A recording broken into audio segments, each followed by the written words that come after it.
नमस्कार, मी प्रिया शेलार आणि आज मी तुम्हाला स्त्रियांची एक छोटीशी गोष्ट सांगणार आहे आणि त्यांच्यावरती स्वतःच्या शब्दामध्ये तयारी केलेली कविता सादर करणार आहे। तर एक स्त्रीला नोकरीची गरज असते। ती नोकरी शोधता शोधता तिला एक मुलाखतीसाठी फोन येतो आणि ती जाते मुलाखतीला। त्यांची मुलाखत होते। शेवटला सर तिला प्रश्न विचारतात की तुला ह्या नोकरीची काय गरज आहे।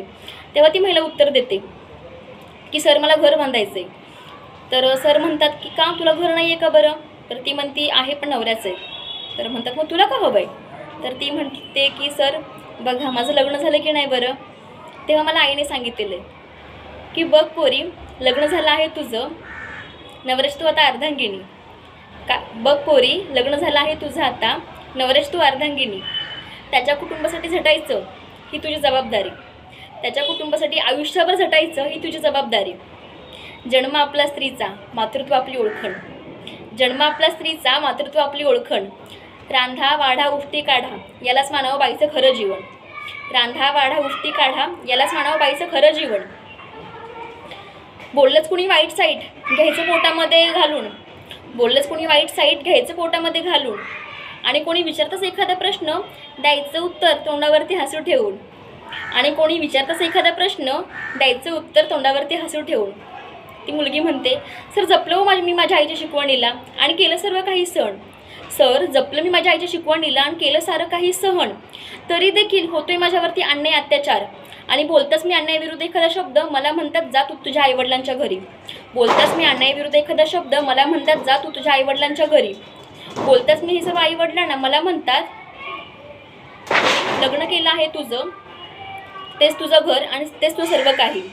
बोलताच हे सर्व मी आईवडिलांना मला म्हणतात पोरी लग्न केलं आहे तुझं आता तेच तुझं घर आणि तेच तुझं सर्व काही।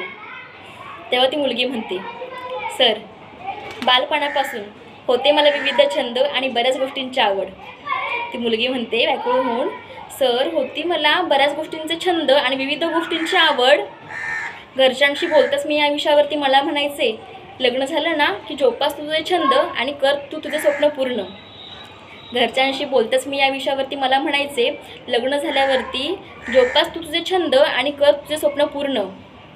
राहिले मी आजपर्यंत या आशेवरती की लग्न झाल्यावरती होतील माझी इच्छा पूर्ण।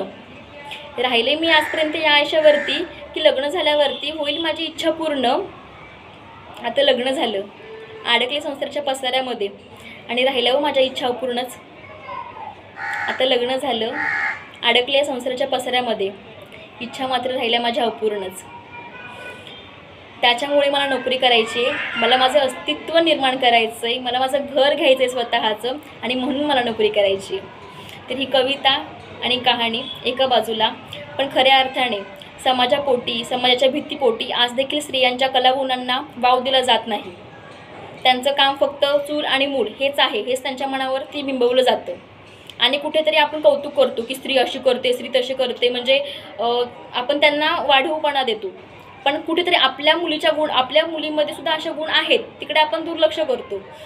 आणि म्हणजे मुलींमध्ये खूप गोष्टींची काही म्हणजे असते आवड की बाबा कोणाला डान्सची आवड असते, कोणाला गाण्याची आवड असते, कोणाला बाकीच्या गोष्टींची आवड असते। पण आपण म्हणजे अजून देखील काही समाज असा आहे ना की तो डान्स ह्या गोष्टीकडे वाईट नजरेने पाहतो। त्यामुळे त्या गोष्टीला बाजूला ठेवून तिला कुठेतरी त्यांना काय आवड आहे, मग माझ्या घरच्यांना काय गोष्टी आवडतात, माझ्या वडिलांना काय गोष्टी आवडतात त्या गोष्टींना ती जोपासते आणि त्या गोष्टींना ती तिचं स्वतःचं स्वप्न मानते। पण ह्या पसऱ्यामध्ये तिची आवड आणि तिचे छंद मात्र बाजूला राहतात। शिवाय काही मुलींना आपल्या घरच्यांचा किंवा भाऊ बहिणींचा सपोर्ट मिळतो न मिळतो ते आता काय प्रत्येकाला माहीत म्हणा ह्या गोष्टी।